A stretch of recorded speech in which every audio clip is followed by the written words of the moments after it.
Sisi Waislamu manhaji yetu hatuna maandamano. Maandamano ni ya makafiri. Sisi Waislamu hatuna nidhamu inaitwa maandamano, hatuna kabisa. Katika tabia ya mwanadamu na katika kawaida ya mwanadamu, anapenda awe na amani katika nafsi yake, awe na amani katika mali yake, awe na amani katika familia yake, awe na amani katika njia yake ya kutafuta riziki, awe na amani katika mji wake na nchi yake. Lau kama mtu ataishi katika sehemu ambayo haina amani, ataishi kwa shida. Lakini kikawaida mtu anapenda awe na amani popote pale alipo, hata kama yatatokea mapungufu kwa wale wanaomuongoza, hata kama itatokea dhulma, hata kama yatatokea mapungufu mbalimbali, hata kama itatokea njaa, hata kama aiwa lahibba itatokea kwamba mtu anaishi kwa kudharauliwa, lakini maadamu anaishi kwa amani, hapo atakuwa anaishi kwa usalama na atakuwa anaishi katika jambo bora ambalo kila mmoja analitamani kuwa nalo. Mtume sallallahu alayhi wasallam anasema, man asbaha minkum aminan fi sirbihi, yote yule ambaye ataamka hali ya kuwa ana amani katika familia yake, ana amani katika sehemu yake ya biashara, ana amani katika mali yake, ana amani katika njia yake, ana amani katika sehemu yake ya kazi, ana amani kwa watoto wake na wake zake na baba zake na mama zake. Mtu huyu ambaye ameamka hali ya kuwa na amani, muafan fi jasadi, anaishi hali ya kuwa na afya katika mwili wake, indahu qutu yaumi, ana chakula cha siku yake hiyo, hana uhakika wa kupata chakula cha kesho.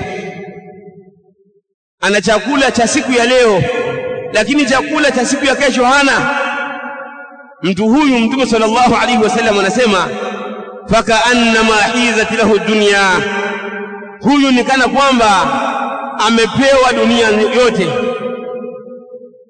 Mtu ambaye anaishi hali ya kuwa ni maskini kwenye nchi ambayo ina amani, mtu huyu ni kana kwamba anamiliki dunia nzima, tofauti na mtu ambaye ni tajiri hali ya kuwa anaishi katika maeneo ambayo hayana amani. Mtu huyo ataishi kwa shida, ataishi kwa matatizo, ataishi hali ya kuwa anasikia mingurumo na sauti za makombora, sauti za ndege za kivita, akiagana na rafiki yake, hana uhakika kwamba kesho atakutana, kwa sababu inawezekana akawa ameuawa. Ahibati fillah, al-amn lahu ahamiyatun kathira. Amani ina umuhimu mkubwa. Amani ayu lahibba ina umuhimu mkubwa katika maisha ya binadamu, na ndio maana hata ar-rusul wal anbiya alayhi salatu wasalam walikuwa mara kwa mara wanamuomba Allah subhanahu wa ta'ala aijalie miji yao iwe ni miji ya amani. Nabiyullah Ibrahim anauombea mji wa Makka, anasema rabbi ij'al hadha albalada aminan mutma'inna, anasema ya Allah, tunakuomba ujalie huu mji wa Makka uwe na amani, uwe na utulivu. Hili jambo linatupa kwamba kuna umuhimu wa kila mmoja kuliombea taifa lake, liendelee kuwa katika amani, liendelee kuwa katika utulivu. Kuna umuhimu mkubwa wa watu kuishi katika amani. Leo hii watu ambao wanaishi huko Kongo, huko watu ambao wanaishi Somalia, sehemu ambazo hawajapata amani, hata kama ana uwezo, hata kama ni tajiri, hawezi kufurahika na utajiri wake kwa sababu ya kukosa jambo muhimu, nalo ni amani. Miongoni mwa umuhimu wa amani ni wala hibba katika Uislamu, kwamba Uislamu umekataza kila jambo ambalo linapelekea katika uvunjifu wa amani. Kila jambo ambalo linaweza kuleta fitna, linaweza kuondoa amani ya watu, Uislamu umelikataza. Maneno ambayo yanaweza kuvunja amani, haya mambo yamekatazwa na Uislamu. Vitendo ambavyo vinaweza kuvunja amani vimekatazwa na Uislamu. Na Allah subhanahu wa ta'ala kupitia Mtume sallallahu alayhi wasallam akatukataza, hata kama ayyuhal ahibba tutaona mtawala wetu amekosea, viongozi wetu, serikali yetu tukaiona ina makosa, basi hayo makosa tusiyatangaze katika mimbari za msikiti, tusiyatangaze katika majukwaa, tusiandike katika WhatsApp, katika Facebook, tusitoe neno lolote lile ambalo linaweza kuwachochea watu likawa ni sababu ya kuvunja amani. Kwa wale ambao watakuwa na uwezo wa kuweza kumfikia mtawala, kuweza kuwafikia viongozi wa serikali, watawanasihi kwa siri, bali sio kwa kutangaza mbele ya watu.